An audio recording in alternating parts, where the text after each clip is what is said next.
Tahukah kamu bahwa salah satu aktivis lingkungan di Indonesia adalah seorang perempuan? Namanya Yuyun Ismawati. Ia adalah seorang environmental health specialist. Semua itu bermula ketika di bangku SMP, Yuyun ingin melakukan sesuatu yang bisa bermanfaat bagi banyak orang. Tetapi ia masih bingung ingin melakukan apa. Ketika SMA, dorongan ingin melakukan sesuatu, terutama untuk memperbaiki keadaan, semakin kuat. Ia lulus kuliah S1 di ITB dari jurusan Teknik Lingkungan tahun 1989. Pada tahun 1996, Yuyun Ismawati pindah ke Bali. Di tahun 2000, ia membangun sebuah organisasi non-profit, Yayasan Bali Fokus, yang bergerak dalam penyelesaian permasalahan lingkungan. Sebagai bentuk kepedulian terhadap lingkungan, Yuyun bersama timnya melaksanakan proyek pengelolaan limbah di perkampungan padat. Ia dan timnya juga rutin membersihkan sampah di pantai.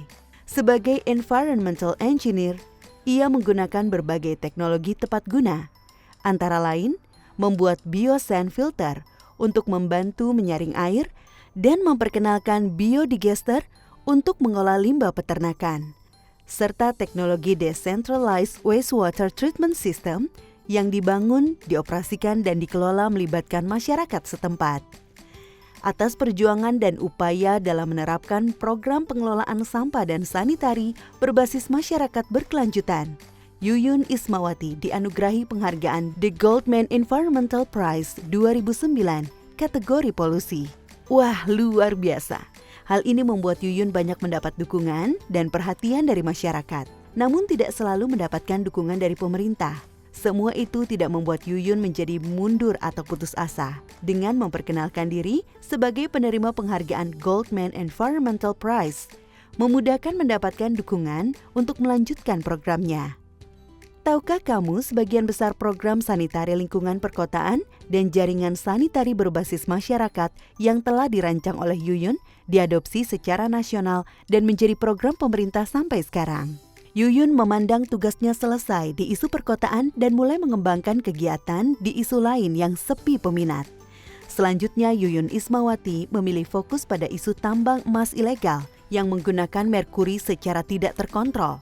Kegiatan pertambangan emas skala kecil atau PESK ini bukan hanya mencemari lingkungan, tetapi juga membuat warga sakit dan bayi-bayi juga lahir cacat, seperti di Minamata 70 tahun yang lalu.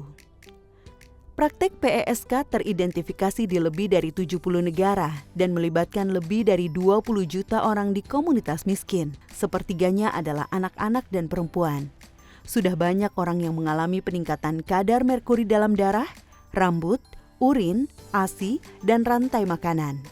Yuyun Ismawati bersama timnya berusaha keras dalam mempromosikan penghapusan penggunaan merkuri di sektor PESK dan menghentikan ekspor impor merkuri ke negara lain. Yuyun berpartisipasi aktif dalam proses negosiasi perjanjian merkuri yang ditandatangani di Kumamoto, Jepang tahun 2013. Perjanjian Minamata tentang merkuri menyepakati penghapusan merkuri dalam produk dan proses secara bertahap.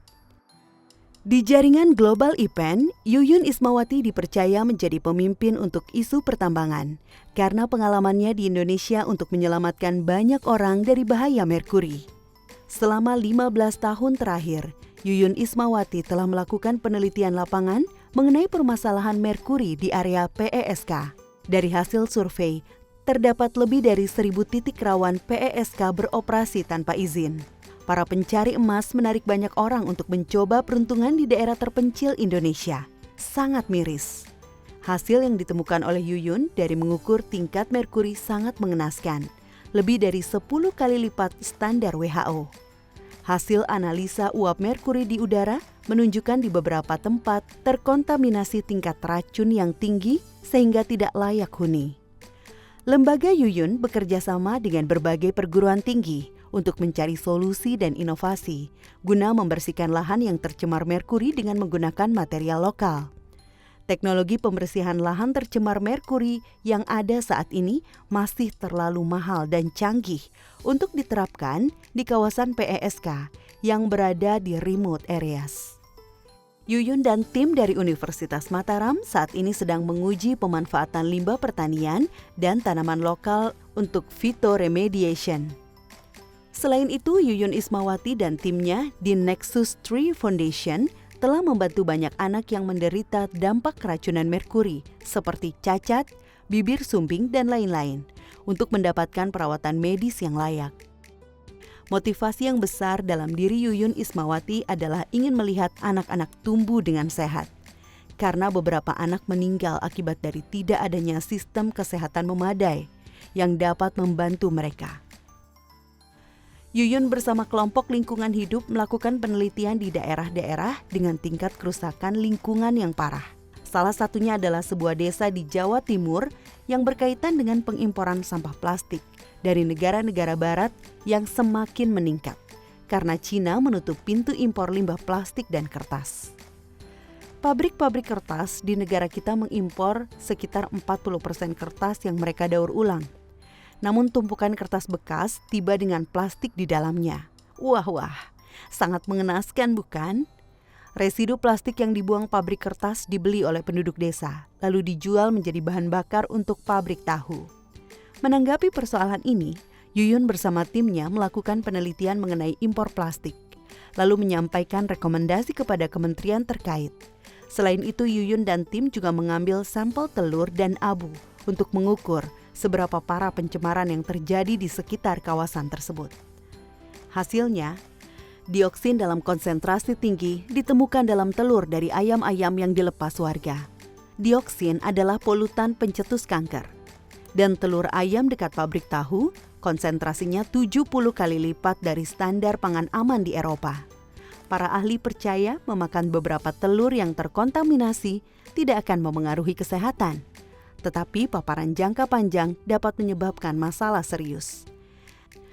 Saat ini sebagian produsen tahu sudah mengganti limbah plastik dengan kayu bakar. Tetapi karena tidak ada insentif dan tidak ada pemantauan, sebagian lagi tetap menggunakan sampah plastik. Indonesia adalah negara paling berpolusi di Asia Tenggara dan Jakarta adalah ibu kota paling berpolusi ke-10 di dunia menurut laporan kualitas udara dunia tahun 2020 oleh IQR. Sangat menyedihkan bukan menghadapi kenyataan bahwa polusi udara di negara kita sangat tinggi? Menanggapi polusi udara ini, pada Juli 2019, Yuyun bergabung dengan Koalisi Ibu Kota yang mengajukan gugatan warga atau Citizen Lawsuit, menuntut perbaikan kualitas udara Jakarta.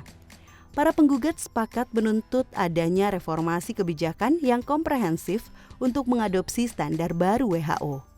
Walaupun tuntutan mereka beberapa kali dibantah oleh pemerintah, Koalisi Ibu Kota pantang menyerah.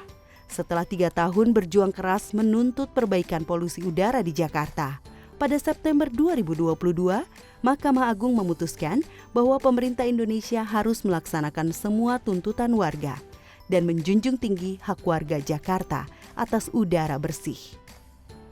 Karena penggunaan bahan merkuri yang semakin pesat dengan berbagai bahaya yang ditimbulkan, Yuyun Ismawati bersama timnya telah melakukan berbagai upaya untuk menghentikan bahaya merkuri, baik itu terjun langsung ke daerah-daerah yang terpapar merkuri maupun menulis berbagai hasil penelitian mengenai merkuri.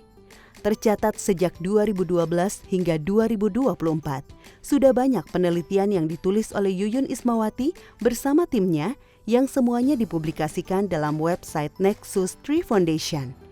Nexus Foundation for Environmental, Health and Development atau Nexus Tree Foundation yang sebelumnya dikenal sebagai Bali Focus Foundation bekerja untuk melindungi masyarakat publik, terutama populasi yang rentan, dampak dari pembangunan pada kesehatan dan lingkungan masyarakat. Nexus Tree Foundation bekerja menuju masa depan yang adil, bebas beracun, dan hidup berkelanjutan. Nexus Tree Foundation memiliki berbagai sosial media yaitu Instagram, Facebook, Twitter, dan YouTube. Mereka menggunakan platform media sosial untuk menyiarkan berbagai berita mengenai bahaya merkuri, serta seruan untuk menyelamatkan lingkungan dari bahan kimia dan limbah menuju masa depan bebas racun dan hidup berkelanjutan. Sejak awal berdiri, Nexus Tree Foundation telah menyelesaikan sebanyak 35 proyek dan 4 proyek yang sedang berjalan pada pertengahan 2024. Pada akhir Agustus 2024, Yuyun Ismawati terpilih menjadi salah satu IPEN Co-Chair. IPEN adalah jaringan 600 plus public interest NGOs dari 120 negara yang memperjuangkan toxic free future.